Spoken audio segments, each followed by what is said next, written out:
Good morning, and welcome to the What Inspired Me Today podcast, a podcast created to inspire you to be the very best that you can be. My name is Stephen Matthew, and this is what inspired me today. Good morning, everyone. Welcome back to the podcast. It is an honor and a privilege to be speaking with you today. You know, it's really interesting when memories pop up in your mind out of the blue. In fact, the quote that I wanted to share with you this week comes from a memory from my childhood.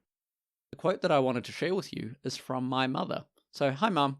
Welcome to the podcast. Today's quote is from you. What my mum used to always share with me growing up was this little statement that she would make. She would say, Steve, work while you work. Play while you play, eat while you eat, and pray while you pray. The reason my mum would always remind me of this was because I would constantly be scatterbrained. I would want to do one thing and then I'll do another task and then someone will ask me to do something else and then I'll go ahead and do that. Meanwhile, forgetting to do the first task that was on hand. And that's something that is not uncommon nowadays. Especially as adults now, we grow to a time where we have so many things pulling and tugging at our attention at any given moment in time. We are given the directive, essentially, without anyone telling us so, that we need to multitask, that we need to juggle so many things going on, and sometimes it is necessary to do so. However, it's not the best way to get things done.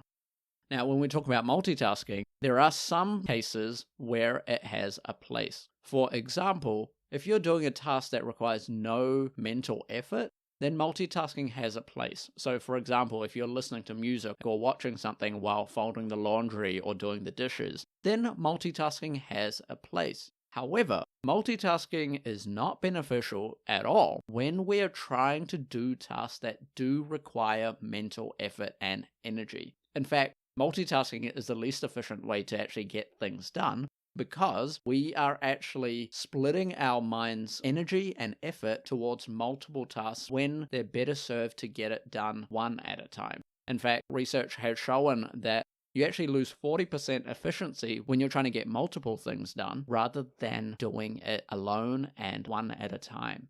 This is called monotasking.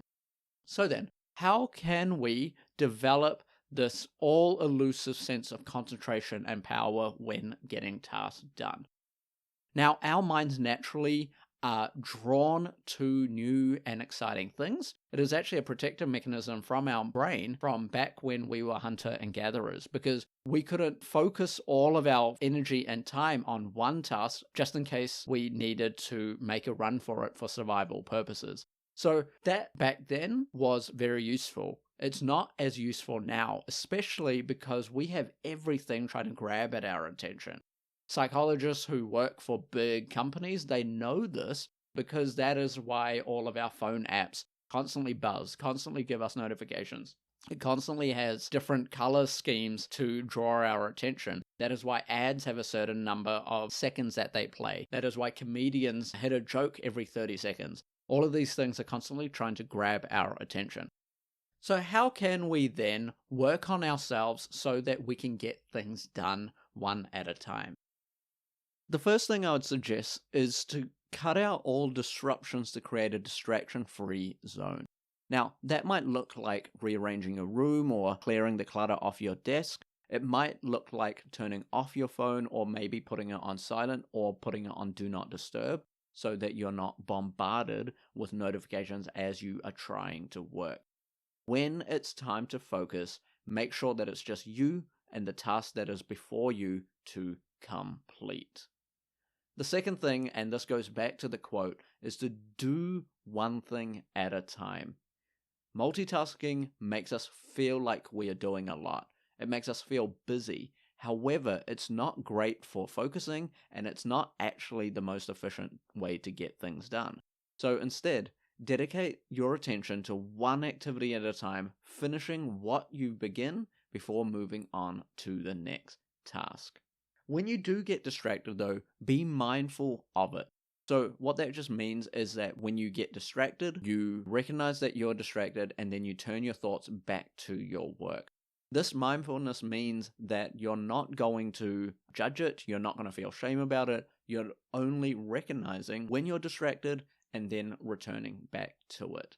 One way that I have seen individuals do this is they actually track when they are distracted. So they might just have a little piece of paper nearby so that they can make a little mark every time that they're distracted. All that does is to make our brain aware that we are distracted. Now, distractions aren't a bad thing per se, because our brains do need some time to rest and to relax a little bit before going on from one task to the next. However, when we are trying to work efficiently and productively in a span of time, it is important to record when you might be distracted, so then your brain is actively thinking about not getting distracted. It's kind of like a little bit of reverse psychology. The fourth thing is actually to prioritize good sleep so that you can actually be sharp and effective when you are working. We all need anywhere from 6 to 8 hours, ideally, for a decent night's sleep. And so a well-rested brain is going to be more focused and more effective when you are needing to work. When you are working though, stay in the present and the now and don't worry about the other tasks. When you focus your attention onto one thing, then there is no room for other things to occupy your brain. Finally, the most important thing that I can recommend to you to help you to focus is to break down your task or work time to small incremental chunks so that you actually have time to recharge your mental energy. How you can do this is through what's known as the Pomodoro technique. The Pomodoro technique is essentially setting aside allocated time, usually around 20 to 25 minutes of work, followed by a 5 to 10 minute break. What this does is that it takes our large tasks and brings it down to manageable sizes. And when we allocate just 20 minutes, that means that it is not an extended period of time. It means that it's more achievable and we might be able to get our task done in a more efficient manner. Taking the break is actually giving our brain the chance to relax for half a second, and then it gives us the energy and motivation to then go back to work. Now, obviously, you don't want to take an extended period of a break because you want to balance that out. The best way to do this is to take a timer, put it on for 20 minutes, and then when the timer goes off, take a break. And so what that allows you to do, especially if you take a break by going for a walk or going outside to get some sunshine or getting some fresh air, that allows us to actually revert back to our task at hand. And that is a great way to actually increase our memory and to increase our overall effectiveness. This is actually called the Zeigarnik effect, which is essentially meaning if you take little breaks in between, especially mentally taxing work, you're actually able to increase your mental acuity and memory power as well. This is a great way to be able to learn. And so remember, when you are working, work. When you are playing, play. When you are eating, eat. When you're praying, just pray. Take individual moments of time to do one thing at a time. With that said, have a great week.